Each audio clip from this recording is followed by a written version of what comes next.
NCERT का questions करेंगे, ठीक है। और इसके साथ साथ हम लोग जो है जहाँ पे जो ऑब्जेक्टिव की ज़रूरत होगी ऑब्जेक्टिव करेंगे। ऑब्जेक्टिव का अलग सीरीज बनाएंगे, जैसे खत्म हो जाएगा एनसीईआरटी उसके बाद हम लोग ऑब्जेक्टिव देखेंगे। देखो एनसीईआरटी का पहला क्वेश्चन क्या कर रहा है कि कोई त्रिभुज एबीसी है, इस पर गौर करना है। ये क्वेश्चन जब तक हमको समझ में नहीं आएगा तो आंसर हम क्या लिखेंगे। सबसे पहले क्या है, एबीसी एक त्रिभुज है जिसका कोण क्या है, बी समकोण है। कोण बी जो है वो क्या है, समकोण है। इसका मतलब जब फिगर हम बनाने के लिए बैठेंगे तो हमको कैसे बनाना पड़ेगा, इस प्रकार बनाना पड़ेगा। तो ये बताओ कि ए बी सी त्रिभुज का नाम देना है, लेकिन बी कहाँ पे डालना है भाई, समकोण में डालना है। ये तो कंफर्म हो गया, बी यहाँ पे डालना है। अब ए कहीं पे भी डाल सकते हो, अगर ये यहाँ डालोगे तो सी यहाँ डालना होगा, अगर ये यहाँ डालोगे तो सी कहाँ डालना होगा, वहाँ डालना होगा। उसके बाद ए बी बराबर क्या दिया हुआ है, 24 सेंटीमीटर दिया हुआ है। उसके बाद बी सी कितना दिया, 7 सेंटीमीटर दिया हुआ है। तब इतना तो डेटा तो हमको पता चल गया क्या दिया नहीं दिया है। उसके बाद अब करा निम्नलिखित का मान निकालें। तो यहाँ पे पूछा क्या, साइन है कॉस है, साइन से कॉस है। एक्चुअली में ये सिर्फ ये क्वेश्चन इसलिए दिया गया है कि आपको परपेंडिकुलर का नॉलेज है कि नहीं है, यानी लंब का पहचान आपको पता है कि नहीं है, इसीलिए ये क्वेश्चन अलग अलग एंगल पर दिया है। तो जब भी इसकी सॉल्यूशन करने के लिए हमको सबसे पहले सॉल्यूशन लिखें, ठीक है। तो सबसे पहले ये हमको पता है कि यहाँ पे साइन यूज़ हुआ है, इसका मतलब कर्ण पता चलेगा, ठीक है। कर्ण पता होगा, तो कर्ण जब पता होगा तो कर्ण पता करने के लिए हमको कौन सा यूज़ करना होगा, पाइथागोरस यूज़ करना होगा।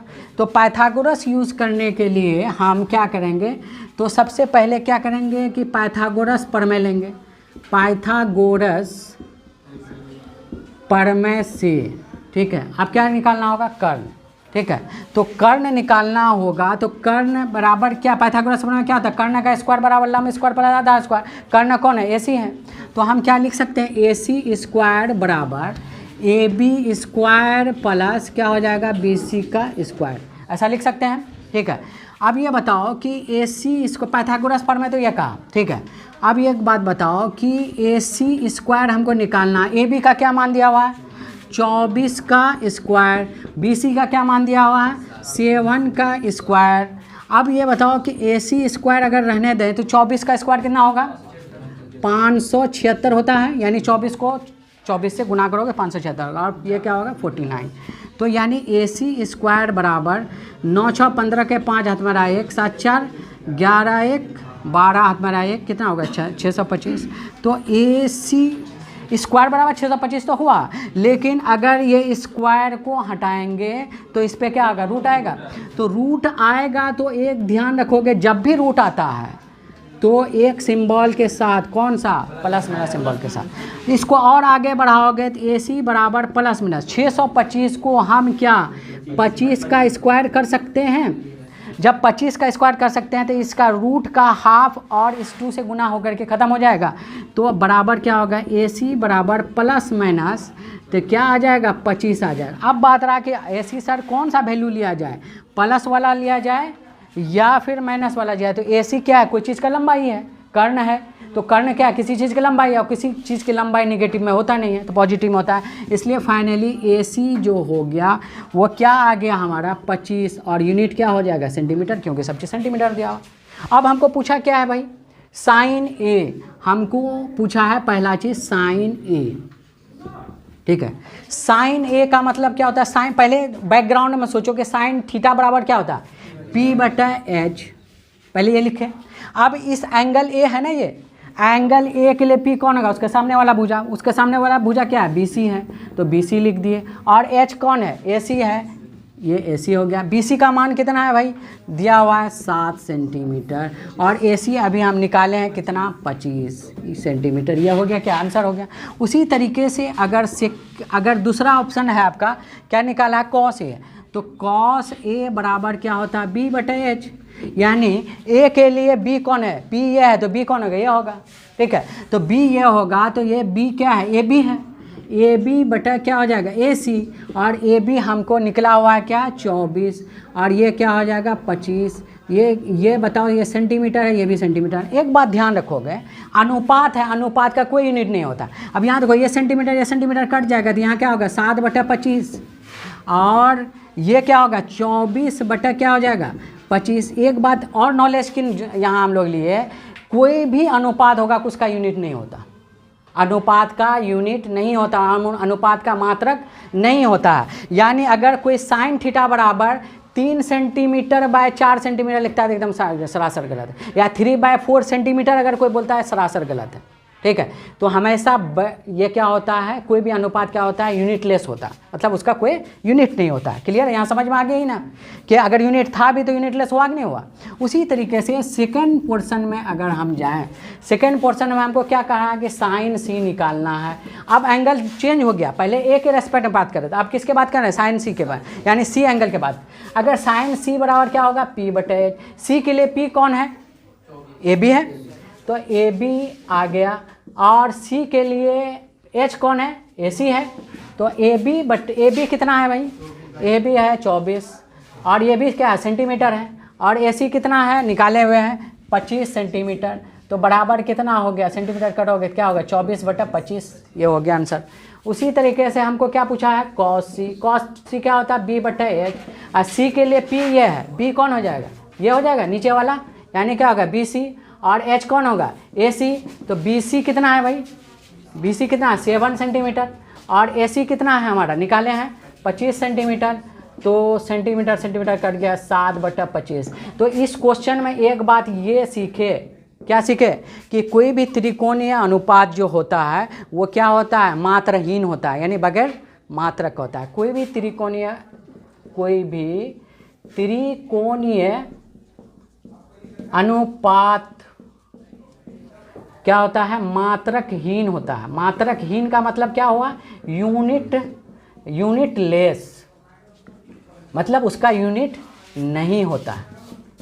ये इस क्वेश्चन में हमको फाइनली सीखे, यानी जब भी जो भी अनुपात लिखें, यहाँ इंपॉर्टेंट क्या था, एंगल। क्लियर, समझ में आया, कोई दिक्कत है। चलिए क्वेश्चन नंबर 2 में 8.1 का क्वेश्चन नंबर 2 कर रहा है कि आकृति 8.13 में, यानी ये जो फिगर है इसका नाम दिया है 8.13, यानी आकृति का मतलब क्या होता है, फिगर। तो इसमें कर रहा है कि tan P - cot R का मान निकालना है। तो ऑब्वियसली है कि tan P, तो जब ये आकृति दे दिया है तो इसका मतलब हमको ट्रायंगल यूज़ करना चाहिए, ट्रायंगल यूज़ करना चाहिए। यहाँ का मतलब है कि यहाँ पे ये वाला QR का जानकारी नहीं है हमको, सिंपल सी बात है। इसमें से अगर 2 नॉन है तो थर्ड अननोन करने का हमारे पास एक ही तरीका है, पाइथागोरस थ्योरम से हमारा QR निकल जाएगा। और नहीं तो अगर एंगल दिया हुआ है तो हमारा किसी एक भुजा से भी निकल जाएगा, लेकिन अभी तो एंगल वाला काम किए नहीं है, वो तो अगला चैप्टर में है 8.2 में, वहाँ सिखाएंगे कि एक ही भुजा दिया हुआ और एंगल दिया होगा तो ये निकाल लेंगे। लेकिन इस चैप्टर में हम लोग को पाइथागोरस यूज़ करना ही है, क्योंकि हमारे पास वो रास्ता नहीं बताया अभी। तो अब देखो कि अब हमको क्या निकालना, पहले हम लिखती है सॉल्यूशन।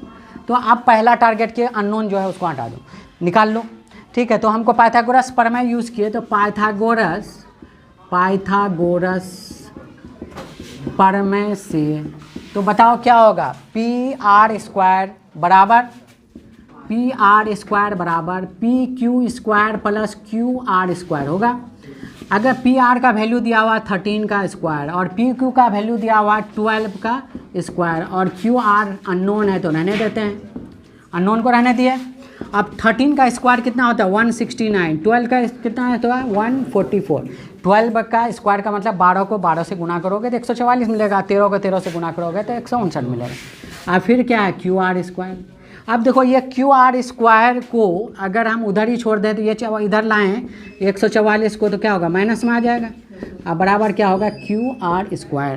अब देखो 169 को 144 से माइनस करें, 9 में से 4 चला गया 5, और 6 में से 4 चला गया 2, 1 में से चला गया 0, बराबर क्या हो गया QR²। अब देखो QR को हम उलट देते हैं, ठीक है, तो उलटने में कोई फ़र्क नहीं पड़ेगा, इधर लिख देते हैं ताकि अच्छा लगेगा, ठीक है। अब QR निकालना है तो इस पर रूट तो चढ़ेगा, लेकिन प्लस माइनस सिंबल के साथ।